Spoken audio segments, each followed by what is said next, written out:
Olá, prazer estar aqui com vocês.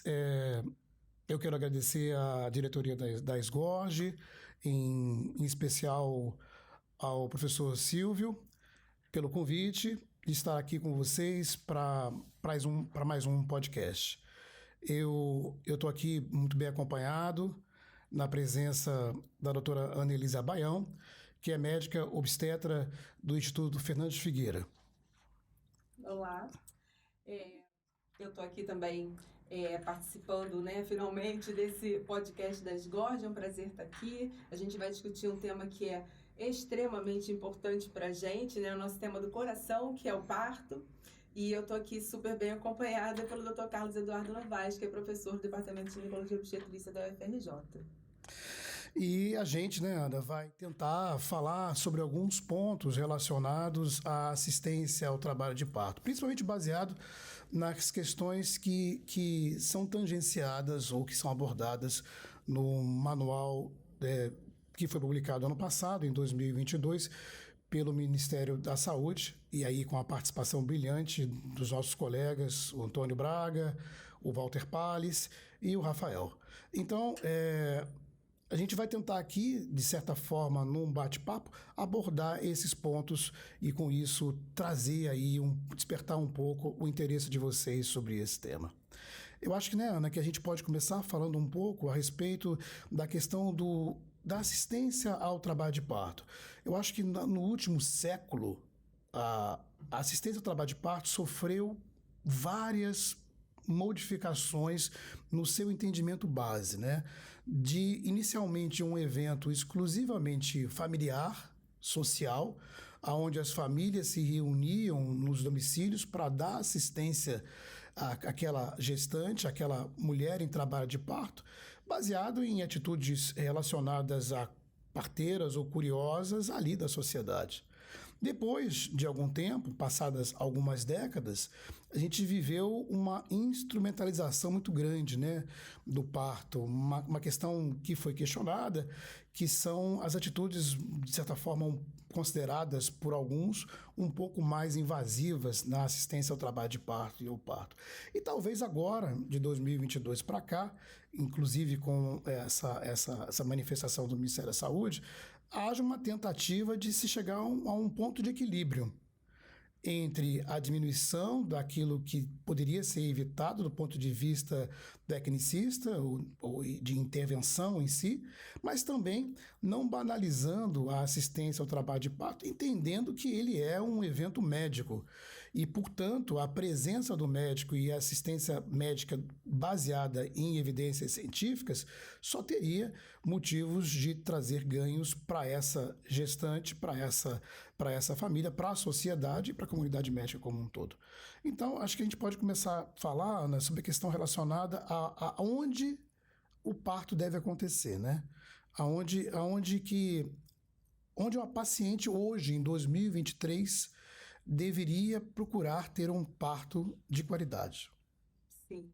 Então, eu acho que você começou falando uma expressão que é fundamental em todas as nossas conversas, e nessa conversa é muito especial, que é a questão das evidências científicas, Então, quando a gente fala de coisas que são consideradas intervenções desnecessárias ou que são consideradas intervenções pertinentes, a gente está sempre falando à luz das evidências científicas. Sobre o local de parto, a gente tem acho que uma visão muito bem estabelecida de que o parto dentro do ambiente hospitalar, ele acrescenta em segurança, você tem um acesso maior à intervenção, caso ela seja necessária, especialmente a intervenção mais drástica, que seria a indicação de uma cesariana intraparto, seja por indicação materna ou por indicação fetal, e a gente sabe que nas situações de grandes urgências, a gente precisa ter uma intervenção dentro dos primeiros 30 minutos depois da indicação, Então, a gente tem ali esse período de ideal para viabilizar aquela cesariana, e isso torna muito difícil, a gente abordar da questão do ponto de vista da segurança o parto domiciliar. A gente sabe que existe uma infinidade de trabalhos aí, em realidades diferentes, algumas contrapondo que o parto domiciliar pode ser viável em algumas situações, mas não é a recomendação para a nossa realidade. A gente tem né, várias questões relacionadas a trânsito, relacionadas a deslocamento, relacionadas ao acesso ao hospital. E mais do que isso, uma questão que vem muito ligada, né, muito a reboque disso, que é a avaliação de risco, né? Quando a gente está considerando a possibilidade de fazer um parto fora do ambiente hospitalar, ou mesmo numa casa de parto, né, num ambiente onde você tem uma logística de transferência mais organizada, ainda assim sujeita a imprevistos, mas muito mais organizada, a gente tem que pensar em avaliação de risco e numa classificação adequada de risco daquela paciente. E lembrando também que esse risco pode ser reclassificado a qualquer momento, né? Então, isso é uma questão fundamental. Quem é a paciente elegível, né? E aí a gente vê uma realidade que às vezes é muito preocupante para a nossa classe, que é a paciente que, por algum motivo, não concorda com uma indicação pré-parto de cesariana ou com alguma conduta que seja relacionada, e aí eu vou usar um exemplo que é bem presente hoje em dia, que é a assistência ao parto pélvico, onde ela, ao não encontrar, né, a possibilidade de ter uma assistência ao parto vaginal planejado na apresentação pélvica, ela opta pelo parto domiciliar, com, né, um outro tipo de assistência, que é o pior cenário, né? É onde você tem um aumento 10 vezes maior de risco de complicação do que você teria num parto pélvico intra-hospitalar. E aí não vou nem entrar no mérito da questão da indicação da cesariana ou não do parto pélvico, porque eu acho que isso é uma coisa que está muito fervilhante aí na literatura, né? Mas você veja, é uma situação de péssima escolha, né? De classificação muito errada de risco, e aí também aquelas que vão ter o parto domiciliar com cesariana prévia, né, com histórico de complicações anteriores, histórico de hemorragia, né? Então, assim, tem que tomar muito cuidado com isso. Essas pacientes, às vezes, elas são mal orientadas e eu acho que muitas vezes mal acolhidas nas suas questões em relação ao parto hospitalar, né? Se os nossos ambientes hospitalares se tornam mais acolhedores, mais humanizados, no sentido de evitar tanta intervenção, tanta mecanização, eu acho que muito da opção pelo parto domiciliar seria, né, não seria considerado uma opção legal, né? Eu acho que é isso mesmo. Eu acho que o grande ponto é esse equilíbrio que se busca, né? Se a gente hoje consegue entender isso por vários trabalhos grandes feitos ao redor do mundo que demonstram que o parto domiciliar aumenta sobremaneira os riscos para a gestante, para a mãe e para o feto, isso tem que ser considerado. A ponto de que um parto, a nível de dados científicos, um parto hospitalar tem um risco hoje que gira em torno de 3 a cada 100 mil partos, né? Então, na realidade, do ponto de vista de parto hospitalar, a gente fala de 13 casos. Isso é uma elevação muito grande nos números de intercorrências, de acidentes que a gente pode ter a nível domiciliar. Mas a questão é a informação que chega para a paciente, ela é muito enviesada, porque existe todo o romantismo, muitas vezes, onde a mídia leiga vende uma segurança de uma assistência domiciliar que, na realidade, não existe, né? O parto hospitalar, ou mesmo feito em centros de assistência ao parto, tem em si uma segurança muito maior do ponto de vista social e clínico e científico. A questão é, a paciente de risco habitual, como a Ana falou, ela é caracterizada muitas vezes numa triagem, né? Ou por um profissional não médico. E esse risco, ora habitual, pode se tornar um risco importante, e quando essa paciente chega para assistência médica obstétrica, as dificuldades ou o que se pode fazer é muito pouco, né, para se conseguir um sucesso, um desfecho satisfatório, visto a questão relacionada ao parto pélvico, né, que a incidência de complicação, essa toda discussão é pequena. No entanto, quando ela existe, ela é bastante grave. Um outro ponto importante é, uma vez a paciente optando pela internação, seja no hospital, e acho que o acolhimento é o que modifica tudo, porque isso vai fazer com que as pacientes vejam o parto hospitalar de uma maneira mais agradável, é seguir a rotina, observar a rotina que ela vai seguir nessa internação, né? Quando internar? Né? A fase latente do primeiro período do trabalho de parto é algo muito variável, né? Com um tempo de estimativa extremamente variável de paciente para paciente.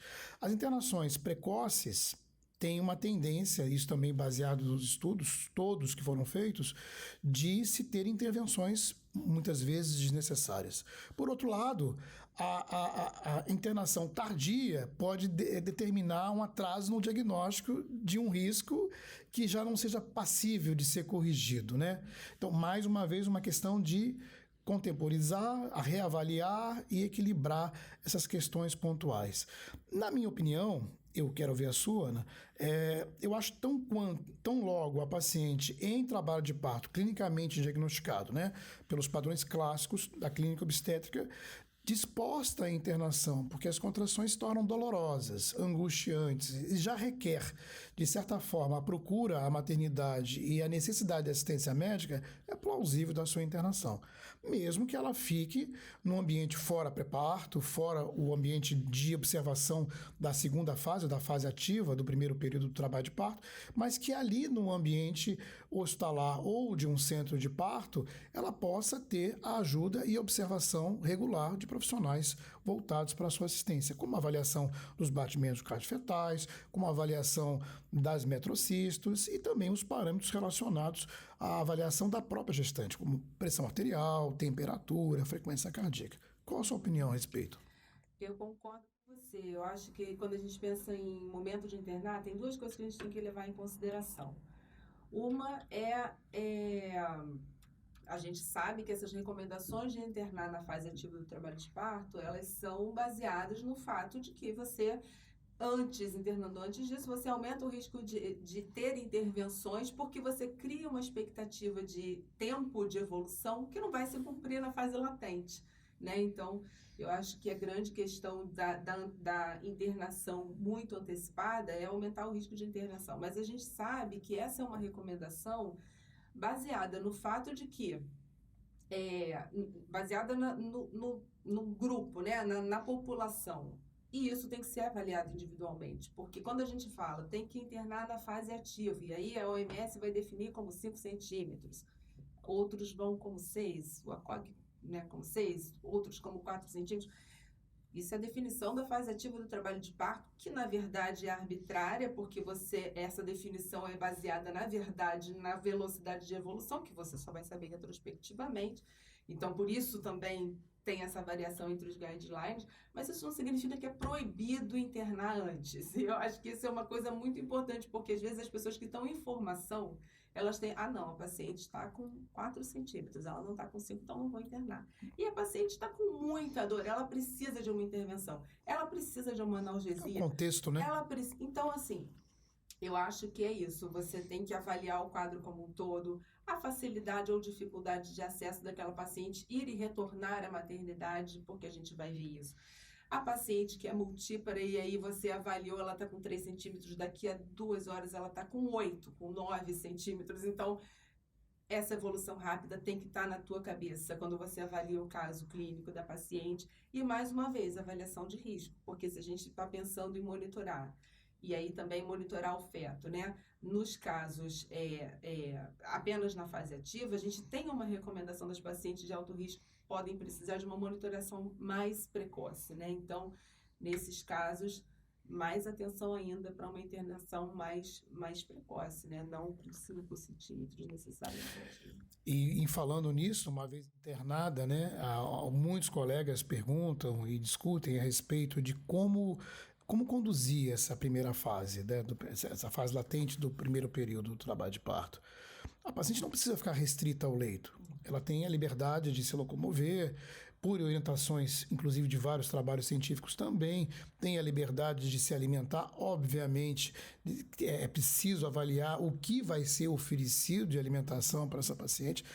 preferencialmente alimentos de fácil digestão, que em alguma intercorrência, se porventura diagnosticada, ela possa ser atendida a contento, mas ela não precisa se ficar restrita do ponto de vista de ingestão hídrica e alimentar por um período muito longo. Pelo contrário, a manutenção da ingestão hídrica e de calorias com alimentações regulares melhora o prognóstico do trabalho de parto, melhora a incidência de partos vaginais. Da mesma forma, a questão da posição, né, Ana? Como a paciente deve se portar, né? Se nós voltarmos a 30 anos atrás, era determinado para a gestante que, uma vez internada na maternidade, fosse na enfermaria de gestantes ou no pré-parto, a única posição a ser tomada era deitada no leito para que ela ficasse ali sob observação médica, né? Então, hoje, a gente sabe que ela pode deambular, ela pode ter outros tipos de apoio, né, como apoio sobre bolas, sobre exercícios que ela queira realizar durante o período de observação da primeira fase do trabalho de parto, também na fase ativa. O que você tem visto a respeito disso? E também queria falar sobre uma questão polêmica, que foi a última normativa que se manifestou a respeito do parto na água. O que você pensa disso tudo? Bom, eu acho que assim, a fase latente, própria fase ativa do trabalho de parto e, né, próprio período expulsivo ainda na fase de descida, né, quando você completou a dilatação, mas ainda não está com puxo, esse é o momento da paciente ficar na posição que ela quiser, fazer o movimento que ela precisar. Eventualmente, a gente também vai propor posições e movimentos específicos para correção de distócias, né, ou prevenção, se for o caso. Então, eu acho que, sim, isso é ponto pacífico, o paciente restrito ao leito, né, antigo, não mais, ultrapassado, não mais, só atrapalha, aumenta a dor, aumenta a necessidade de analgesia, e dificulta a evolução muitas vezes. A água, né, e aí a gente tem evidências de que imersão na água morna é ótimo, relaxa, retarda a indicação da analgesia, eventualmente, ou até evita, né? Tem pacientes que ficam muito confortáveis. Mas a gente não tem um benefício, ao contrário do que a gente tem na fase de dilatação, do relaxamento, da questão da água, a gente não tem nenhum benefício demonstrado de fazer o parto na água, né? Eventualmente é uma posição, é uma situação onde você vai ter dificuldade de fazer alguma manobra, né? Então você imagina uma distócia de ombro, você imagina uma circular mais apertada, é uma situação que o obstetra acaba ficando com acesso e você não tem benefício. Eu acho que a grande dificuldade do parto na água, que a gente vê às vezes, é tirar a paciente da banheira, que ela está ali na fase, né, onde você tem um benefício comprovado e você não tem benefício, você considera que aquilo te atrapalha, você não gostaria que ela tivesse o parto na banheira e isso pode ser um momento ali mais tenso na assistência, mas não, eu acho que não, né, não há uma recomendação, porque não há uma evidência de benefício e pode ser prejudicial, e tem um pouco, né, do que você falou, da idealização, da romantização, né, o parto é um evento cultural, né, então a gente sempre vai tentar ali buscar o equilíbrio entre o que é a assistência que a gente considera mais segura e ideal e o que as pessoas desejam, né? E as pessoas eventualmente desejam o parto na água, mas eu acho que a gente tem que informar, a gente tem que deixar claro e a gente tem que estabelecer, né, os parâmetros do que é considerado uma assistência segura, que eu acho que é o que o manual faz, eu acho que é o que essas recomendações mais recentes fazem. Como dizem, né, todo mundo tem um pouco de médico, né? E dentro de médico, todo mundo tem mais ainda de querer ser um pouco de obstetra. Então, os apelos sociais, os apelos midiáticos são muito grandes. Mas o fato é o que a Ana disse, o parto na água não tem nenhum benefício, inclusive pelo Ministério da Saúde, na última normativa de 2022, não recomenda a sua realização. Apesar de que as banheiras podem ser utilizadas como fonte de relaxamento, né? Porque é o que a Ana disse, tem os benefícios da água morna e do ambiente agradável para a gestante, mas a assistência ao período expulsivo na água altamente questionável hoje. E falando nisso, as questões relacionadas à analgesia, né? Que hoje é um outro ponto de discussão, a gente aqui não vai ter tempo de falar sobre tudo isso, mas é importante dizer que todos os apelos que se possa que se possam ter, do ponto de vista de trazer suporte emocional, físico e de conforto para a gestante em trabalho de parto, que porventura venham aliviar a dor, são muito bem-vindos, né? Desde as questões do ambiente agradável até mesmo a questão relacionada aos bloqueios epidurais, nos serviços onde isso pode ser feito como forma de analgesia. Também se volta a discutir, a gente não vai entrar nisso por questões de tempo também, as outras técnicas de analgesia, como, por exemplo, a utilização da dolantina, como possibilidade de se fazer alguma coisa em prol da paciente que sofre em demasia com a dor. No entanto, o padrão de dor varia muito, né, Ana? Algumas pacientes sentem muita dor e precisam de analgesia, e no box do lado, na assistência ao trabalho de parto, uma paciente até com uma evolução maior não tem um sofrimento tão grande, né? Então, o importante é a gente contextualizar, como a Ana disse, caso a caso, as necessidades e não, de certa forma, determinar uma rotina para todas. Eu acho que a personalização a cada caso é o mais importante. Eu acho que, né, eu concordo com o que você disse, a experiência da dor, ela é muito individual, né? Ela tem a ver com expectativas, ela tem a ver com reserva emocional, ela tem a ver com muita coisa, né? Medo, né? Com medo, com o passado daquela paciente, né? De vida, a história de vida dela. Por outro lado, eu acho que a gente não pode ter uma romantização de que é uma dor administrável sempre, né? Não, o trabalho de parto tem uma dor intensa, uma dor classificada como intensa, né? E a gente vem para um outro ponto que é um ponto de discussão enorme no país, eu acho, né? Que é a oferta de analgesia de bloqueio, né? Do bloqueio peridural, analgesia que é realmente efetiva para a dor do trabalho de parto, é a anestesia de bloqueio, né? Seja RAC, seja peridural, e eu acho que a gente tem um longo trabalho pela frente. A gente tem pesquisas recentes, todas as pesquisas do Nascer do Brasil, algumas que focaram especialmente nessa questão da analgesia, elas mostram que isso é um grande fator de desejo por cesariana, má experiência no trabalho de parto, é a não oferta de analgesia, a não disponibilidade de analgesia nos nossos serviços. Se a gente pensar que a gente está no Rio de Janeiro, que é uma capital, uma das maiores,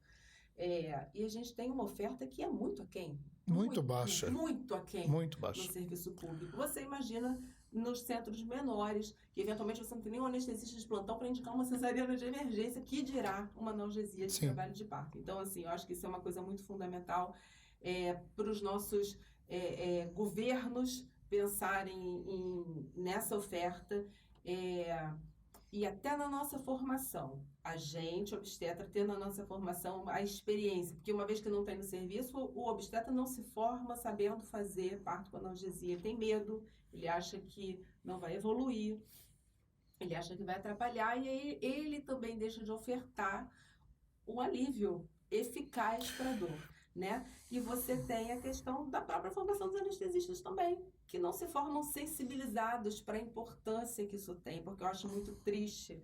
Eventualmente você está num hospital geral que tem uma maternidade e a analgesia de parto é feita assim, depois que você vai lá e implora para um caso específico, uma coisa que deveria ser passível de oferta quando a paciente não está suportando. E isso é um ponto primordial. A experiência do anestesiologista em obstetrícia para bons resultados na analgesia, isso é uma coisa assim, que salta aos olhos, porque muitos não são afeitos e outros não têm uma experiência suficiente ali, estando naquele serviço, para bons resultados, né?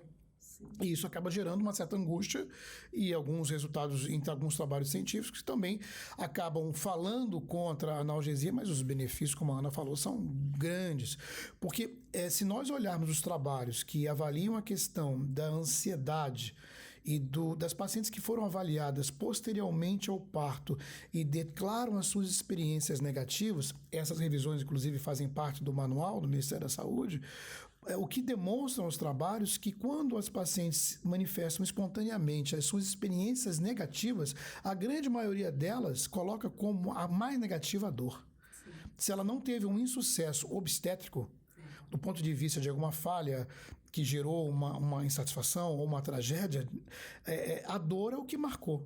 E você quer ver uma coisa interessantíssima? Quando a gente estava falando lá de parto domiciliar, qual é a principal causa de transferência? Não é complicação, é dor, é a paciente É o que não desespero, suporta. é isso aí. Ela não suporta, ela precisa ir para o hospital. Num contexto, né, onde é uma equipe de assistência privada, ela tem acesso a uma maternidade particular, ela vai chegar e vai ter um anestesista para fazer analgesia, esse é o principal motivo de transferência. Mas aí o ponto, né? Se a gente viveu um exagero para um lado, que era zero analgesia e parto domiciliar, isso há 100 anos atrás, depois a gente passou a viver uma incidência elevadíssima de parto cirúrgico, sem chance para o parto vaginal, e hoje a gente vive a discussão de um grupo pró-ciência, tentando trazer os benefícios que a medicina poderia agregar à qualidade assistencial, inclusive num dos pontos que mais marca essa mulher, que é a dor, por exemplo, aliviando a dor, mas, por outro lado, uma discussão, de certa forma, um pouco complicada, de que as analgesias ou anestesias realizadas no trabalho de parto seriam fontes de incidência maior de cirurgia. Será que são as técnicas anestésicas ou será que são as experiências individuais de cada serviço, como a Ana falou? Na realidade, não sabemos, né? Mas a gente tem que olhar com um carinho muito grande para que a gente não seja, de certa forma, extremado para um lado nem para o outro, que eu acho que é o grande futuro da obstetrícia, chegar a um equilíbrio, né? Para que a gente tenha uma assistência melhor. É uma conduta individualizada, de acordo com a necessidade da paciente e, né, nós temos que estar treinados para agir nessa situação. Né, assim, eu acho que uma outra coisa que é importante a gente tocar em relação ao acompanhamento no primeiro período é a avaliação da paciente, periodicidade, como que a gente avalia a progressão do trabalho de parto, de quanto em quanto tempo a gente vai fazer um toque vaginal, por exemplo, e além de todo o resto da monitorização que a gente não pode esquecer, né? Sinais vitais da mãe, atividade uterina, né? O que você acha sobre isso? Do ponto de vista de normativa, desse manual e das recomendações do Ministério da Saúde, os pontos maternos que devem ser observados geralmente a cada hora, ou em pacientes de risco habitual e no primeiro período, da fase latente do primeiro período, a cada 4 horas, que seria a pressão arterial, a temperatura, a frequência respiratória e qualquer sinal clínico que ela tenha que ela possa manifestar. Do ponto de vista fetal, é a grande discussão entre você instrumentalizar com a cardiotocografia a monitorização fetal ou contar simplesmente com o sonar ou até mesmo com o PINAR, porque alguns serviços ainda têm uma escassez de sonar e nem tem cardiotocógrafo.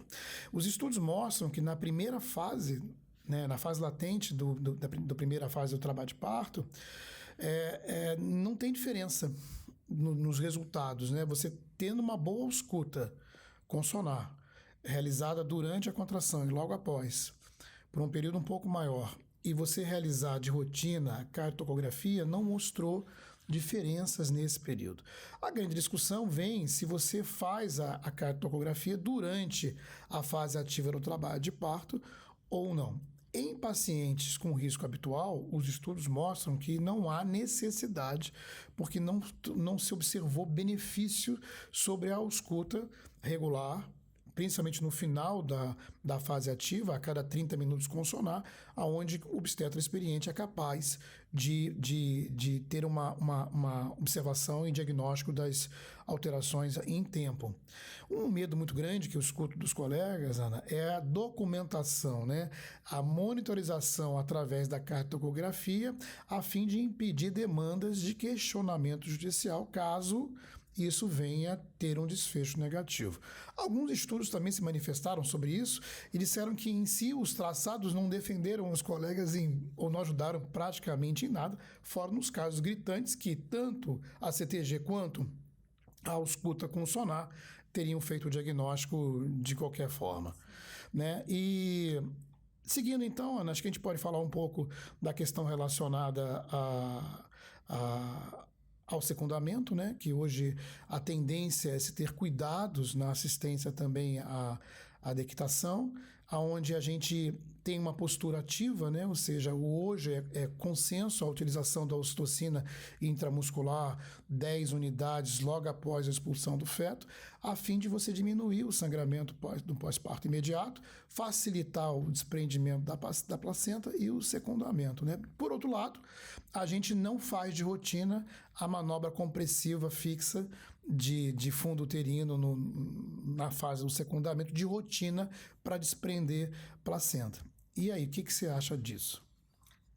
Eu acho que essa recomendação, né, de uma postura, de uma conduta ativa no secundamento, ela já está, né, relativamente bem estabelecida como um método eficaz de diminuição de hemorragia, né, pós-parto. Com a recomendação da ocitocina intramuscular, como você falou, é para ser feito para todos os pacientes, aí não está envolvida classificação de risco, né? O que a Organização Mundial de Saúde recomenda há muito tempo, inclusive, é essa ocitocina intramuscular.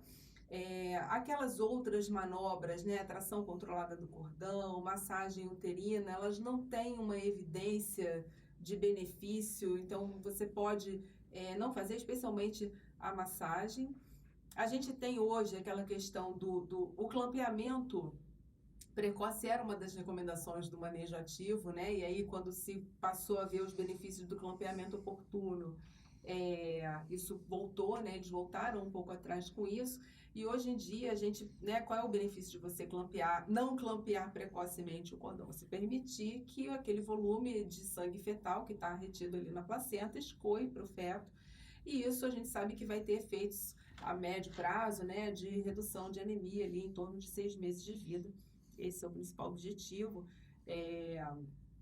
Então, a gente nem vai clampear precocemente, mas a gente também sabe que a maior parte do volume que vai ser transferido para o feto vai acontecer ali nos primeiros 45 segundos, né, entre 30 segundos e 1 minuto, então a gente também não precisa ficar esperando a parada da pulsação do cordão. É claro que aí entram também aquelas questões que a gente falou, né, culturais, da questão do esperar, mas, na verdade, em termos de você vai assumir uma postura de conduta ativa do secundamento, 1 minuto está ótimo, você clampeou e isso vai prosseguir com a sua assistência ao secundamento. Eu quis provocar essa pequena discussão entre nós para justamente reforçar isso.